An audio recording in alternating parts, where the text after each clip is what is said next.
আসসালামু আলাইকুম, কেমন আছেন সবাই? আশা করি ভালোই আছেন। তো আজকে সকালে নাস্তাটা শেয়ার করিনি।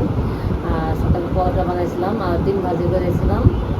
আর সকালে ছেলে পরীক্ষা ছিল, পরীক্ষা দিয়ে আসলাম। আসার সময় আবার কাঁচা বাজার ছিল না, কাঁচা বাজার করে নিয়ে আসলো। তো এই চাল কুমড়া নিয়ে আসছি আর বেগুন নিয়ে আসছি। বেগুন ছিল না আর মাথার তেল শেষ হয়ে গেছিলো। তো আসার সময় একটা তেল নিয়ে আসলাম, ইন্ডিয়ান বাটিকা। মাথার তেল ছিল না, কয়েকদিন থেকে আনা হবো, আনা মানে না। আজকে আবার স্কুল থেকে আসার সময় সময় হয়ে গেলো। কালকে নিয়ে আসতে চাইছিলাম, বৃষ্টি আসলো আজকেও, কিন্তু বৃষ্টি তারপরে আসার সময় নিয়ে আসলাম এটা। তো বাজার করে নিয়ে আসলাম আর এখন রান্না করতে হবে। আর এখন প্রায় 12টা বাজার, 12টা প্রায় বাজে। তো পরীক্ষা শেষ হয়ে চলে আসছি। তো এখন রান্না করতে যাবো, তরকারি কেটে রান্নায় চলে যাবো।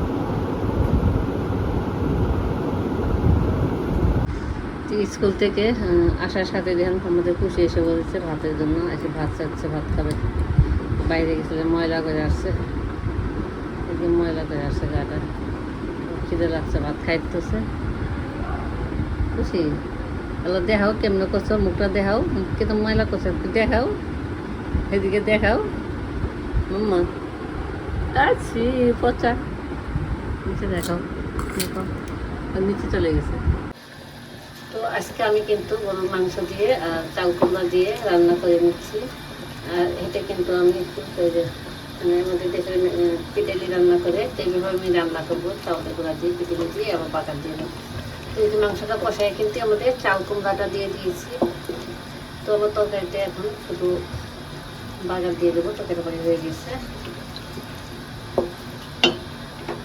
গ্যাস আছে, গ্যাসে একদম গ্যাস কম, অল্প গ্যাসে আমি কিন্তু এটা বসায় দিয়ে দিয়েছিলাম। তো এখন আমি চাউলের গুঁড়া রেখেছি, এই চাউলের গুঁড়াটা মাংসের ভিতরে দিয়ে দেবো।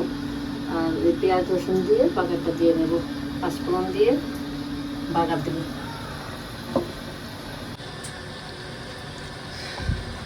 তো এই তো আমার তরকারিটা হয়ে গেছে। আর এটা আমি বাগার দিয়ে নিলাম, আর পেঁয়াজ রসুন আর পাঁচফোড়ন দিয়ে বাগারটা দিয়ে নিলাম। আর এটা মাংস দিয়ে আর চাল কুমড়া দিয়ে রান্না করে দিলাম।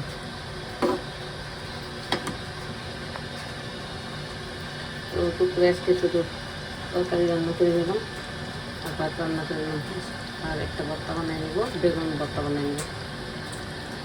তো তরকারিটা নামাই নিয়ে নিয়েছি আর এখন আমি যে বেগুন ভাজি করে নিচ্ছি। তো বেগুনটা কিন্তু আমি ভর্তা করতে চেয়েছিলাম, তো বেগুন এগুলো ভর্তা কিন্তু ভালো হবে না, এজন্য কি আমি ভাজি করে নিচ্ছি একটু তেলে, মানে 4 ভাগ করে তেলে ভেজে নিচ্ছি, যে একদম ভাজা ভাজা হলে বড়ার মতো ভালোই লাগবে।